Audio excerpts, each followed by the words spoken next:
말씀은 사도행전 9장 10절부터 19절까지입니다. 사도행전 9장 10절부터 19절까지 저랑 여러분이 한 절씩 교독하도록 하겠습니다. 10절부터 19절 제가 먼저 읽고 여러분이 한 절 읽고 이렇게 교독합니다. 제가 먼저 읽겠습니다. 그때에 다메섹에 아나니아라 하는 제자가 있더니 주께서 환상 중에 불러 이르시되 아나니아야 하시거늘 대답하되 주여 내가 여기 있나이다 하니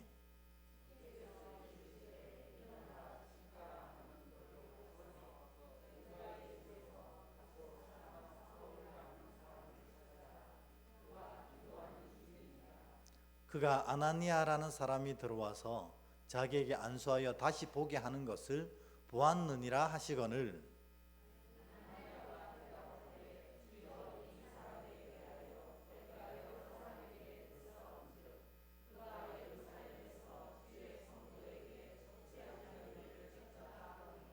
여기서도 주의 이름을 부르는 모든 사람들을 결박할 고난을 대제사장들에게 받았나이다 하거늘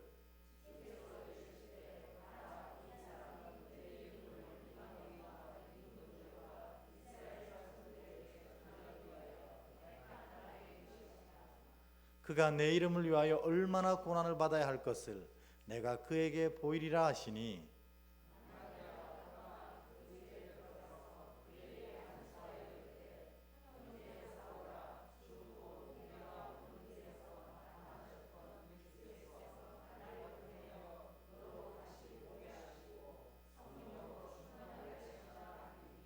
즉시 사울의 눈에서 비늘 같은 것이 벗어져 다시 보게 된지라 일어나 세례를 받고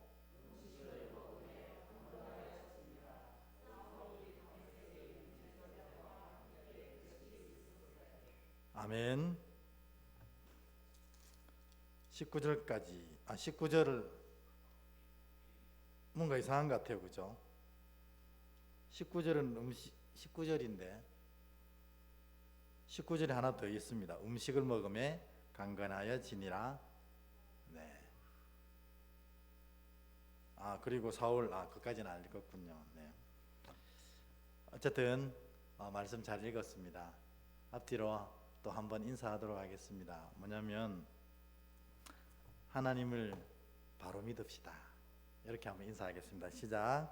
하나님을 바로 믿읍시다. 아멘.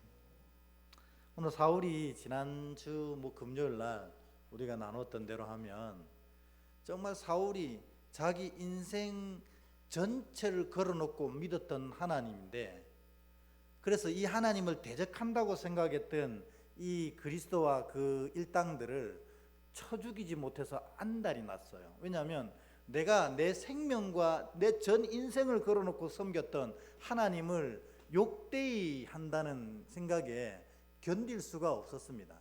그래서 사도 바울이 사울 되었을 때에 이 증서를 받아가지고 이 그리스도인들을 마음대로 체포할 수 있는 권한을 얻어서 다메섹으로 갑니다. 근데 다메섹 가는 길에 그 길에서 주님을 만났는데 주여 누이시니까 물어보니까 그 대답이 사울 전체를 온전히 무너지게 한 대답이었습니다. 그게 뭐냐면 나는 네가 핍박하는 예수니라 이렇게 얘기했어요. 그러니까 뭐냐면 이 사울이 일평생 섬기던 그 하나님을 대적한다는 생각하고 그 예수와 예수 일당을 핍박을 했는데 알고 보니까 자기가 핍박했던 그 예수가 자기가 생명 바쳐 섬겼던 그분이라는 사실을 이 다메섹에서 발견하게 되거든요. 그래가지고 이 사울이 얼마나 놀랬던지 그만 눈이 멀어버려요.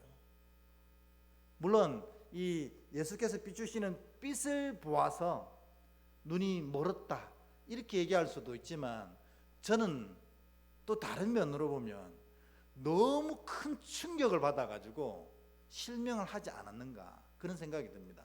여러분 우리가 스트레스를 진짜 많이 받으면 실명할 수 있거든요. 그 스트레스 진짜 많이 받으면 이 냄새도 안 나고 이 맛도 안 느껴질 때가 있어요. 그러니까 이 사울이 이 과정에서 진짜 큰 충격을 받은 거예요. 그걸 어떻게 알 수 있냐면 눈이 먼 게 중요한 게 아니고 이제 사람들의 손에 끌려서 다메섹의 한 집에 들어가서 3일 동안 먹지도 마시지도 않았다는 겁니다. 안 보이는 게 문제가 아니라 자기가 정말 핍박했던 그분이 자기가 섬겼던 그 주님이라는 사실에 너무나 놀라서 물 한 방울 입에 들어가지 않았던 겁니다. 그게 바로 8절 9절에 나옵니다. 우리 사도행전 9장 8절 9절 다시 한번 읽어볼까요?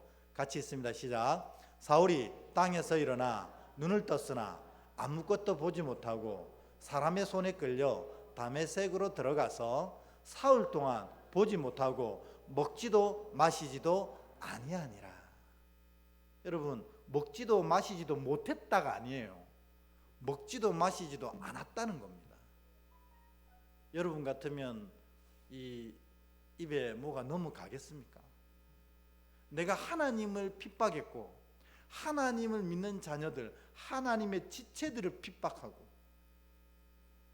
내가 그 괴수 중에 괴수, 죄인 중에 죄인이었다는 사실을 깨닫고 물 한 방울 넘길 수가 없었던 것입니다. 여러분, 그래도 사울은 좀 나아요. 왜냐하면 살아있을 때 그것을 깨달았잖아요. 근데 우리가 죽어서 깨달는 사람이 많다는 겁니다. 마태복음 7장 한번 읽어볼까요? 마태복음 7장 21절부터 23절에 보면 정말 죽는 순간 깨달아 안타까워하는 사람들이 있습니다. 21장, 22장, 23장, 21, 22, 23절 같이 읽어보겠습니다. 시작. 나더러 주여 주여 하는 자마다 다 천국에 들어갈 것이 아니요 다만 하늘에 계신 내 아버지의 뜻대로 행하는 자라야 들어가리라. 그날에 많은 사람이 나더러 이르되 주여 주여 우리가 주의 이름으로 선지자 노릇하며 주의 이름으로 귀신을 쫓아내며 주의 이름으로 많은 권능을 행하지 아니하였나이까 하리니 그때에 내가 그들에게 밝히 말하되 내가 너희를 도무지 알지 못하니 불법을 행하는 자들아 내게서 떠나가라 하리라. 아멘. 뭐예요? 내가 평생 주의 이름으로 선지자 노릇했다는 겁니다. 저같이 말씀을 선포하는 일을 평생 했다는 겁니다. 그리고 보면 귀신도 쫓아내는 놀란 권능도 행했다는 겁니다. 그런데 주님 앞에 딱 서니까 주님이 나를 못 알아보시는 거예요. 주님, 내 은혜교회 담임 목사였습니다. 주님, 내가 은혜교회에서 귀신도 쫓아내고 병자도 낫게 하고 놀라운 일을 행한 거 기억 안 하십니까? 기억이 안 난다. 이렇게 하시는 거예요. 이게 왜일까요? 사도 바울의 경우와 똑같다는 겁니다. 사도 바울이 하나님을 섬긴다고 섬겼지만 그가 섬기는 하나님은 허상이었고 오히려 그가 핍박했던 하나님이 진짜 하나님이었던 겁니다. 우리도 지금 신앙을 하는데 기독교인들의 가장 큰 딜레마가 뭐냐면 우리가 기독교라는 이름으로 예수를 섬기고 있지만 우리가 섬기는 예수가 진짜 예수님과는 전혀 다른 예수를 섬길 수 있다는 것입니다. 그러니까 천국에 가니까 주님이 못 알아보시는 거예요. 여러분, 그래서 우리가 신앙을 하는 것도 참 잘하는 것인데 신앙을 할 때 바로 해야 된다는 거예요. 왜냐하면 일평생 신앙해서 주님 앞에 섰는데 주님이 모른다 하면 그거 어떡하겠어요? 그 차이점이 뭔지 아세요? 주님 앞에 섰을 때 주님이 모른다 하시는 사람과 똑같이 신앙을 했는데 착하고 충성된 종아 이렇게 하는 이 두 부류의 차이점이 뭐냐면 이 사람은 사울처럼 자기 마음으로 자기 마음에 정한 대로 신앙한 겁니다. 바울은 율법학자였습니다. 자기가 배운 율법, 그 율법의 중심에 하나님을 세워놓고 그분이 진짜 하나님이라고 생각했었어요. 우리도 마찬가지입니다. 나는 신앙 이렇게 하면 신앙 맞아 라고 생각하는 것이 진짜 예수님을 섬기는 신앙과는 전혀 다를 수가 있다는 것입니다. 그래서 제발 내 마음대로 신앙하지 마시고 하나님 뜻대로 신앙하셔야 됩니다. 여러분, 제가 매번 설교 시간마다 이렇게 떠들어대는 이유가 뭡니까? 제가 잘나서요? 하고 싶은 말이 많아서요? 아닙니다. 바른 신앙을 해야 하나님이 나중에 우리를 보실 때에 우리를 알아보신다는 것입니다. 세상에서 제일 불쌍한 사람이 열심히 평생 교회에서 몸담고 교회에서 목사로, 장로로, 권사로, 집사로 이렇게 지내다가 주님 앞에 갔는데 주님이 어디서 오셨나요? 저 은혜교회예요. 은혜교회. 울산 은혜교회 모르십니까? 은혜교회는 내가 아는데 한 번도 교회에서 뵌 적이 없는데 이럴 수 있다는 것입니다. 그러니까 여기에 앉아 계셨는데 여기에 앉아 있는 게 아니었다는 것입니다. 그러니까 이거 사도 바울의 회심은 정말 우리가 심각하게 놓고 받아들이고 기도해야 되는 장면입니다. 주여, 우리 신앙이 혹시 그렇지 않습니까? 열심히 하는 것 같은데 사실은 이게 내 열심이었어요. 내가 정한 열심이고 내가 원하는 열심이었지 하나님이 정하신 열심, 하나님이 원하시는 열심은 아니었다는 것입니다. 그러니까 우리가 그렇잖아요. 신앙하다 보면 항상 그럴 때가 있습니다. 하기 싫을 때가 있어요. 이번만큼은 못할 것 같을 때가 있습니다. 그런데 그때 하기 싫으면 안 해도 되고 못할 것 같으면 안 하셔도 됩니다. 근데 문제는 뭐냐? 그 순간 하나님의 뜻이 무엇이는지 묻지를 않는다는 겁니다. 그럼 하나님이 내가 못하겠다는데 억지로 시키시지 않아요. 그러면 너는 그거 안 되면 이거 해라 이렇게 하실 거라는 거예요. 근데 그런 것 없이 내 마음과 내 뜻대로 그냥 해버리면 그것이 주님이 모르는 신앙이 되는 지름길이 된다는 것입니다. 저는 은혜교회를 담임하고 있는 목사입니다. 제가 바라는 건 다른 거 아닙니다. 여러분, 저한테 맛있는 거 안 사주셔도 돼요. 뭐 저한테 좋은 옷 안 사주셔도 되고, 그리고 뭐 저를 위해 뭐 섬기는 거 필요 없습니다. 제가 원하는 거는 딱 한 가지입니다. 여러분이 주님이 아시는 신앙이 되길 바랍니다. 그래서 천국에 여러분이 가실 때 나중에 천국 가실 거잖아요. 저는 천국에 입구까지 갔다 왔어요, 여러분. 그래서 더 애절하고 간절한 겁니다. 저는 입구까지 갔다가 할 일 있다고 돌아왔지만 여러분들은 돌아오면 안 되거든요. 주님이 입구에서 착하고 충성된 종아, 내 딸아 내 아들아 너무 수고하였다. 이제 내 옆에서 이 영원한 복락을 누리거라. 이렇게 선언받으시는 여러분 되기를 축원합니다. 그러니까 여러분 신앙을 할 때에 내 마음대로 신앙하시면 안 됩니다. 하나님 뜻대로 신앙하셔야 됩니다. 특별히 신앙을 오래오래 하다 보면 내가 내 신앙의 기준을 다 정해놓고 하는 분들이 있어요. 난 여기까지야 하는 분도 있단 말입니다. 하나님 다 아셔, 다 용서하셔, 다 아시고 다 용서하시죠. 근데 그거를 내가 결정하면 안 된다는 것을 우리가 모른다는 거예요. 내가 다 결정해버립니다. 다 용서하시고 다 아시고 사랑해 주님 이러고 내가 내 마음대로 다 용서해버리고 진행하는 거예요. 그러시면 안 됩니다, 여러분.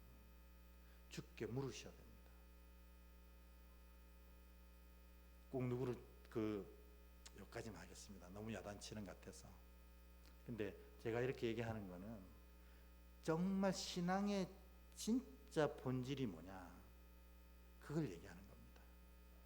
그래서 여러분, 이 땅에서 교회 다니는 게 뭐 그리 크고 대단한 거 아니거든요. 그러나 천국 들어가는 건 대단한 일입니다. 그러니까 우리가 이 땅에서 신앙하더라도 천국 들어갈 수 있게 신앙해야 된다. 이게 목사의 간절한 바람이라는 겁니다. 이 얘기하고 마치겠습니다. 여러분 다 천국 들어가시기 축원합니다. 바울처럼 이런 경험 천국 입구에서 하시면 안 됩니다. 어머나 세상에 그게 아니었어요. 이러시면 안 된다. 그래서 저도 성경 말씀을 다르게 바꾸지 않고 그대로 곱씹어서 전하려고 애를 쓰는 거예요. 왜냐하면 제 생각으로 또 인간의 방법과 인간의 신앙의 길을 열어드릴까 봐. 여러분 무섭더라고요. 제가 이제 성도님들과 신앙하다 보면 저도 신앙 사회생활을 해봤고, 저도 직장생활을 해봤고, 저도 나름대로 사업을 해봤고 다 해봤기 때문에 세상 일이 얼마나 힘들고 어려운지 알아요. 그래서 권사님, 장로님, 집사님 힘드시지요? 힘드시면 막 그렇게 하세요. 이렇게 했는데 그거를 평생의 기준으로 삼고 살아간 분들이 계시더라고요. 이번에 좀 힘드니까 요번은 좀 쉬세요. 그렇게 한 건데 목사가 쉬어도 된다 했다. 이거를 기준으로 따고 평생 또 신앙하시더라고요. 네, 제가 너무 안타까워서 잔소리가 좀 길었던 것 같습니다. 본문으로 다시 넘어가겠습니다. 어쨌든 바울이 사울이 되었을 때에 아직 바울로 넘어오기 전에 이와 같이 너무나 큰 충격을 받아갖고 실명까지 해버렸어요. 그 스트레스 때문에. 저는 삐 때문이라기보다는 스트레스라고 생각해요. 그 스트레스 때문에 실명이 돼버리고 3일 동안 물 한 모금도 못 먹는 거예요. 하나님이 그 아나니아라는 선지자를 불렀습니다. 아나니아야, 너 마을로 가면 사울이라는 청년이 눈 멀고 물 한 모금 넘기지 못하고 있을 테니 너 그에게 가서 세례 주고 예수 믿는 사람의 길을 이끌거라. 이렇게 얘기하셨습니다. 그 아나니아를 부르는 장면이 바로 10절의 장면입니다. 그리고 11절 12절도 같이 한번 읽어보겠습니다. 10절부터 12절까지.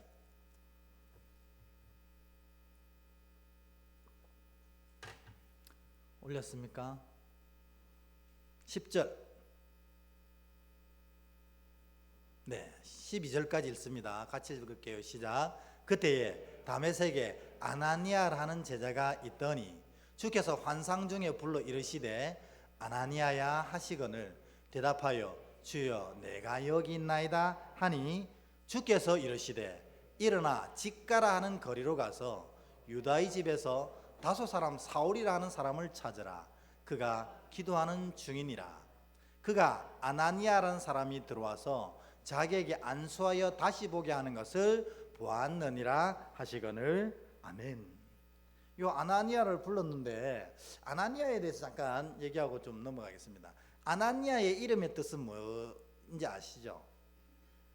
하나님은 은혜로우시다 하는 뜻입니다. 아나니아가. 그러니까 이 성경의 모든 이름은 그의 삶을 드러내는 거라고 했잖아요. 이 아나니아가 살아가면서 하나님의 은혜를 선포하며 살았던 사람인 것 같아요. 그러니까 사람들이 아나니아만 보면 야, 아나니아가 믿는 하나님은 진짜 은혜로우신 분이구나, 이걸 깨달은 거예요. 여러분, 우리가 은혜교회잖아요. 우리가 사는 모습도 그래야 된다는 겁니다. 우리 모두가 다 아나니아가 돼야 돼요. 그래서 우리가 살아가는 모습 보고 와, 하나님은 저래 은혜로우신 분이구나, 이렇게 고백하게 살아야 된다는 겁니다.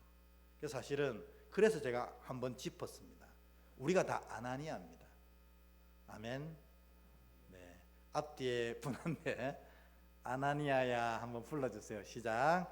아나니아야, 아나니아야. 네, 뭐냐면 하나님의 은혜를 선포하는 자요라는 뜻입니다. 근데 이게 제자라고 불렀습니다. 그러니까 예수 그리스도를 참 잘 믿는 사람이었어요.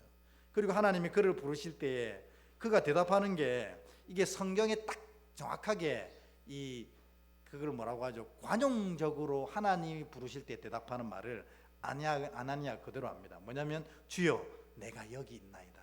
이거 어디서 많이 들어보셨죠? 이사야도 이런 얘기했고, 이 이스라엘 백성들 하나님 부르시면 주여 내가 여기 있나이다. 이게 뭐냐면 선지자적 응답이라고 하거든요. 그러니까 지금 아나니아는 하나님의 은혜를 선포하며 살았고 예수 그리스도의 신실한 제자였을 뿐만 아니라 선지자였어요. 근데 하나님이 그 아나니아에게 직가라 하는 거리로 가서 다소 사람 사울을 만나라 이렇게 얘기합니다. 여러분, 이 거리 이름이 직가인가? 아니거든요. 이게 요것도 약간 좀 번역상에, 직가는 거리 이름이 아니고 거리의 모양을 얘기합니다.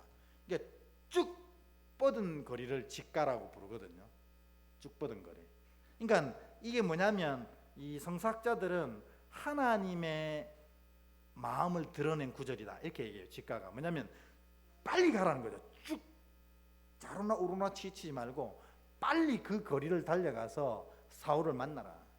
하나님 왜? 이 사울을 통해서 이루실 계획들이 하나님 무궁무진하거든요. 왜냐하면 사울 때문에 로마가 복음화되어지고 전 유럽과 전 세계가 복음화되어진 놀라운 일이 이 젊은 청년 하나를 통해 시작하거든요. 그러니까 하나님이 아나니아에게 빨리 사울로 가라는데 직가라 하는 거리다. 이렇게 뭐요? 똑바로 빨리 가라 이 얘기입니다. 그래서 얘기하시기를 아나니아라 하는 사람이 그에게 와서 안수하여 너가 눈이 다시 뜨어지게 될 거라는 걸 내가 이미 얘기했다 이렇게 얘기하시는 거예요. 여러분, 이제 제가 이제 성경 공부할 때 그런 얘기 많이 했는데, 옛날에 제가 어릴 때요, 제가 초등부 다닐 때, 초등부, 중등부 다닐 때, 고등부 다닐 때까지 그때는 청년부가 굉장히 많았거든요. 특별히 이 교회 여청년들이 되게 많았고, 제가 그때 어린 나이에 어린 눈으로 봐도 와, 저 누나는 진짜 괜찮다 하는 누나들이 진짜 많았어요. 그 누나들 다 어디 갔는지 모르겠어요. 근데 진짜로 제가 어릴 때도 와, 저 누나 진짜 괜찮다, 너무 이쁘고 너무 착하고 너무 신실하고 너무 공부 잘하고 또 너무 좋은 직장 다니고 너무 바른 생활이고 그런 누나들이 되게 많았거든요. 근데 그런 누나들이 대부분 이 전도사님들한테 낚여서 갔어요. 그래서 제가 되게 속상했거든요. 그때는 제가 이렇게 저의 길을 갈지도 모르고. 왜 그랬냐면 그 전도사님하고 결혼한 게 속상한 게 아니고 꼼짝하지 못하고 결혼을 하는 게 너무 안타까웠어요. 심지어 정말 진짜 제가 좋아하는 누나가 있었는데 그 누나는 약혼자도 있었어요. 이제 6개월 뒤에 결혼하기로 약속한 남자가 있는데 어느 날 전도사님이 내가 기도하는 가운데 자매를 아내로 맞으라고 하였소 이렇게 얘기해 버리는 거예요, 전도사님이. 그러니까 이 누나가 정말 울면서 몇 개월을 기도했어요. 주님이 전도사님에게 얘기하셨다는데 그러면 이 형제를 내가 버려야 되는데 어떻게 하냐고. 하나님의 말씀 거역은 못하겠고. 그래가지고 결국 2달 남기고 파혼하고 그 전도사님이랑 결혼했어요. 그래서 제가 그 누나한테 뭐라고 얘기해주고 싶은데 할 말이 없는 거예요. 전도사님이 기도해서 응답받았다는데 내가 그때 어린 나이에 뭐라고 얘기하겠어요. 지금 내가 그 상황이었다면 이 구절을 읽어줬을 거예요. 뭐냐면 하나님이 지금 아나니아에게 얘기하신 그 내용을 당사자인 사울에게 뭐라고 미리 얘기 다 하셨어요. 아나니아가 와서 너에게 안수하고 네 눈이 보이게 될 거야. 그가 오면 거절하지 말고 안수받아라. 다 얘기했단 말이에요. 그러니까 저는 아마 지금 같으면 그 누나에게 그렇게 얘기했겠어요. 전도사님이 그런 응답을 받으셨다면 틀림없이 누나에게도 얘기할 거야. 왜냐하면 하나님이 2사람의 짝을 맺어줬는데 왜 한 사람에게만 얘기해요? 하나님 그런 분 아니거든요. 오늘 본문에 보면 반대편에게도 얘기한단 말이에요. 그래서 제가 그때 아까운 누나들 많이 갔습니다. 이건 몰라가지고 조금 지혜로웠고 성경을 더 열심히 읽었다면 제가 그렇게 대답했을 텐데, 제가 그때 그 전도사님들 뭐라 하는 건 아니고 얼마나 자매가 이뻤으면 그렇게 했겠어요. 근데 하나님 이름으로 그렇게 거짓말하면 안 됩니다. 그리고 또 하나님은 어떤 일을 행하신다고 하면 그와 관련된 모든 분에게 다 얘기하세요. 여러분, 제가 어느 날 이 강단에서 주님이 어저께 내게 말씀하셨다 이렇게 얘기하면 그게 만일에 여러분과도 관련된 일이면 여러분에게도 하나님 얘기하시는 거예요. 말씀을 통해서든 기도의 응답을 통해서든 다 얘기하시게 돼 있어요. 그러니까 여러분, 착각하시면 안 됩니다. 근데 이것은 그냥 그때 얘기고, 제가 진짜로 이 구절에서 10절, 11절, 12절을 읽으면서 다른 글자보다 더 크게 보인 단어가 있습니다. 11절을 다시 한번 띄워주시겠어요? 11절. 사울이 지금 뭐 하고 있습니까? 그가 기도하는 중이니라. 여러분, 저는 그렇게 생각합니다. 사울이 방향을 잘못 잡아서 엉뚱한 율법적 하나님을 섬기고 있어서 그렇지 그의 신앙은 가짜가 아니었다는 겁니다. 왜? 이 어려움이 당했을 때 그가 이거 어떡하냐가 아니고 하나님께 기도하기 시작했습니다. 주여, 내가 평생 섬기던 하나님을 내가 핍박했다고 하는데 이 죄를 어떻게 감당할 수 있겠습니까? 물 한 모금 넘어가지 않습니다. 기도하는 겁니다. 하나님이 사울을 바울로 만드시고 이로 전 세계에 복음을 선포하는 초석으로 만드신 이유는 바울은 기도하는 자였기 때문에 그렇다는 것입니다. 여러분, 기도가 우리 지난 수요일 날 얘기했던 것처럼 광야의 영신의 핵심이었잖아요. 기도가 그리스도인의 삶의 핵심입니다. 기도 없으면 말씀을 지켜낼 수 없습니다. 말씀 알아도 말씀을 지키지 못하는 자가 된다는 겁니다. 여러분, 우리 중에 말씀 모르는 사람 있습니까? 다 아시잖아요. 제가 하는 설교 대부분 다 아시잖아요. 근데 왜 안 하세요? 기도가 받쳐지지 않았기 때문에 그렇습니다. 기도해야 아는 말씀을 지킬 수가 있어요. 기도하지 못하면 알면서도 못하는 안타까운 일이 일어나는 겁니다. 그래서 여러분, 오늘 하나님이 이 사울이라는 청년을 택하여서 이방을 향한 나의 택한 그릇으로 세우시는 중심되는 건 바울의 놀라운 지식도 아니고 바울의 뒷배경도 아니고 바울의 재산도 아니었어요. 기도하는 바울이었기 때문에, 기도하는 사울이었기 때문에 그를 불러 세우신 것입니다.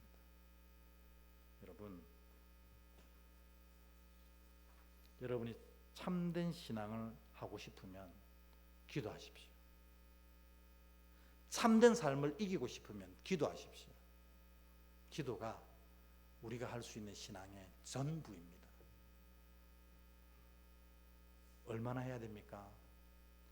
많이 하면 할수록 좋지만 예수님 말씀처럼 너는 나와 함께 1시간도 깨어 있을 수 없더냐 이렇게 얘기하셨잖아요. 그러니까 최소한 하루에 1시간 정도는 떼서 하나님께 기도하고 하나님의 말씀을 묵상하는 시간을 꼭 가져야 된다는 것입니다. 그거 없이 신앙할 수 있을까요? 그거 없이 신앙하니까 내가 그냥 내 생각에 내 마음에 신앙해서 나중 주님 만나러 가니 모른다 하시는 게 되는 겁니다. 기도가 신앙입니다. 그래서 이렇게 아나니아에게 명령하시니까 이 아나니아가 하나님의 은혜를 선포하고 예수 그리스도의 신실한 제자고 선지자 역할을 감당했기 때문에 아멘, 내가 곧 달려가겠나이다 이렇게 안 했다는 겁니다. 놀랍게도 뭐라고 대답했느냐? 13, 14절입니다. 13, 14절 이 아나니아가 이렇게 대답했습니다. 같이 한번 읽겠습니다. 시작. 아나니아가 대답하되 주여, 이 사람에 대하여 내가 여러 사람에게 듣사온즉 그가 예루살렘의 주의 성도에게 적지 않은 해를 끼쳤다 하더니 여기서도 주의 이름을 부르는 모든 사람을 결박할 권한을 대제사장들에게 받았나이다 하거늘. 지금 아나니아가 하나님께 대답하는 거 보면 이거 하겠다는 거예요? 안 하겠다는 거예요? 안 하겠다는 거예요. 이런 어리석은 아나니아 그렇게 얘기하기 전에 저는 그런 생각이 들었어요. 사울이 바울 된 것은 아나니아가 인도한 겁니까? 하나님이 인도하신 겁니까? 하나님이 인도하신 거라는 거죠. 아나니아는 거절했습니다. 근데 하나님은 작정하고 계획하시면 거절하는 아이들을 데리고도 그 일을 꾸역꾸역 만들어 가시는 분이라는 겁니다. 그러니까 여러분 착각하시면 안 됩니다. 하나님의 일은 사람이 하는 게 아니고 하나님이 하신다는 사실을 기억해야 됩니다. 안 하려는 아나니아를 하나님이 다시 재촉하십니다. 그래가지고 15절 16절 이렇게 재촉하셔서 그에게 가게 하십니다. 15, 16 같이 읽습니다. 시작. 주께서 이르시되 가라, 이 사람은 내 이름을 이방인과 임금들과 이스라엘 자손들에게 전하기 위하여 택한 나의 그릇이라. 그가 내 이름을 위하여 얼마나 고난을 받아야 할 것을 내가 그에게 보이리라 하시니 아멘. 야단치시는 거예요. 그는 이방을 위해서, 이방 선교를 위해서 택한 나의 그릇이고, 그가 이거 너가 가서 안수해서 꽃길 걷는 게 아니야. 너가 안수하고 나서 그가 당할 그 모진 고난을 내가 다 얘기해 줬어. 너가 복수하고 싶으면 빨리 가서 안수해. 이 얘기거든요. 하나님이 다 진행하시는 거예요. 사람이 여기에 도움되는 게 하나도 없어. 오히려 반대되고 오히려 거절하고 이런다는 겁니다. 하나님이 이렇게 재촉하시니까 역시 아나니아는 제자는 제자입니다. 17절 이렇게 대답합니다. 17절 같이 읽어보도록 하겠습니다. 시작. 아나니아가 떠나 그 집에 들어가서 그에게 안수하여 이르되 형제 사울아, 주 곧 내가 오는 길에서 나타나셨던 예수께서 나를 보내어 너로 다시 보게 하시고 성령으로 충만하게 하신다 하니 아멘.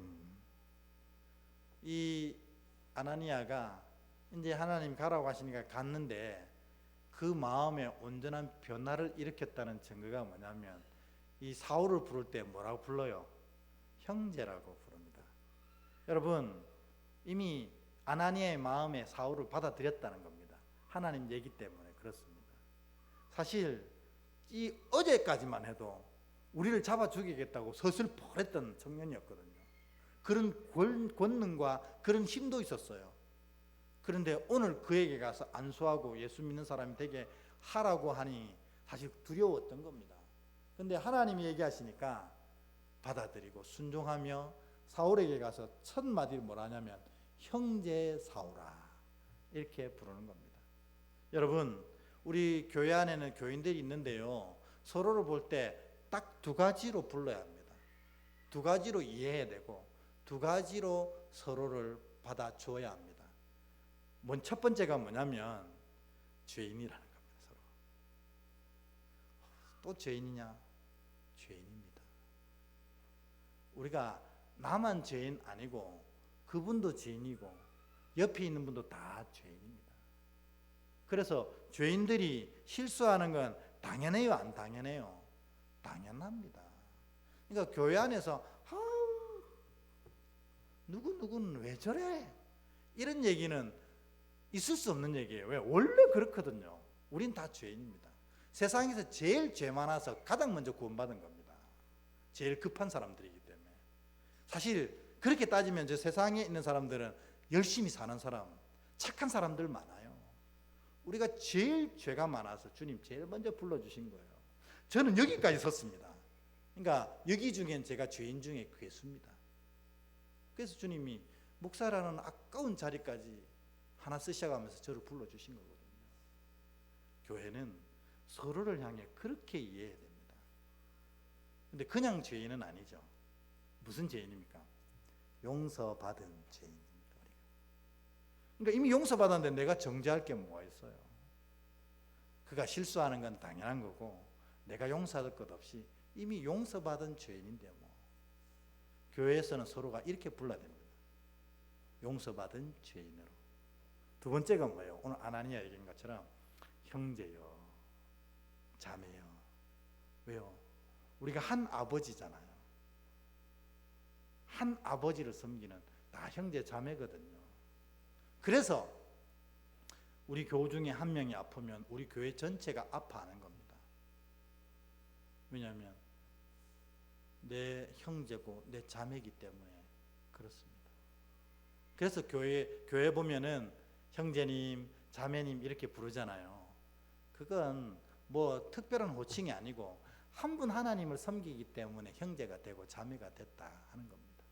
근데 형제고 자매인데 여러분 형제와 자매에게 대하듯이 대하냐 하는 겁니다.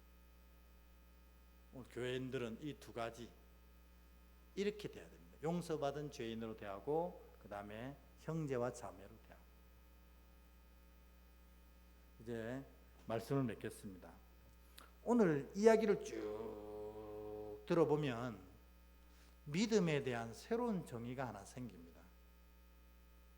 가장 중요한 것, 하나님이 모든 일을 행해 가신다 하는 것이 그 중심이거든요.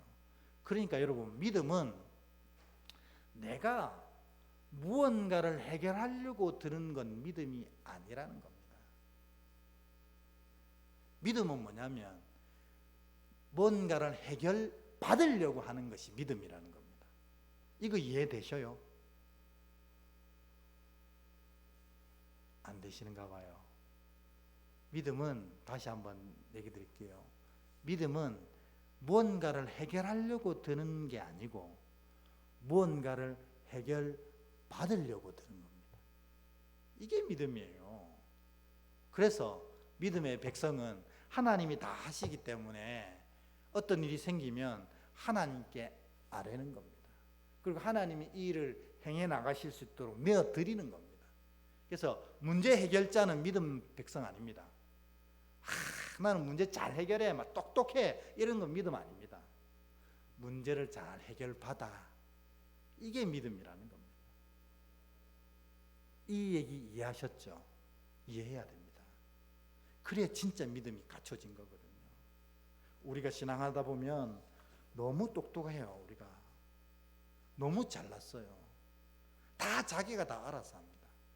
문제 해결자는 믿음자가 아닌데도 다 문제 해결자로 나서고 있어요. 믿음의 자녀는 문제 해결자가 아니고 문제를 해결받는 자입니다. 누가 해결하는데? 하나님이 이 문제를 해결하시도록 내어드리는 자가 믿음의 백성입니다. 그게 세상 사람들 볼 땐 진짜 어리석어요. 하지 뭐하고 있노? 그런데 그게 더 좋은 결과를 맺는다는 걸 우리는 다 알기 때문에 하나님이 이 일을 해결하시도록 내어드리는 겁니다. 몰라서, 무식해서, 능력 없어서가 아닙니다. 잘 알고 방법도 알고 해결책도 있지만 그거 하기 전에 하나님이 하시도록 내어드리는 게 믿음이라는 겁니다. 오늘 아나니아 얘가 한 거 아닙니다. 하나님이 다 하셨어요. 거절하는 애 마음 바꾸어서 가게 하고, 하나님 대적하는 애 바꾸어서 하나님 전하는 애 되게 만들고, 다 하나님이 하시는 겁니다. 그래서 성경의 주인공은 문제 해결 받은 자들이지 절대 문제 해결자가 아니라는 겁니다. 오늘 여러분 믿음에 이런 귀한 고백이 담겨져서 내가 해결하는 것보다 하나님이 해결하시는 놀라운 은혜를 경험하는 여러분 되시기를 주의 이름으로 축원합니다. 아멘.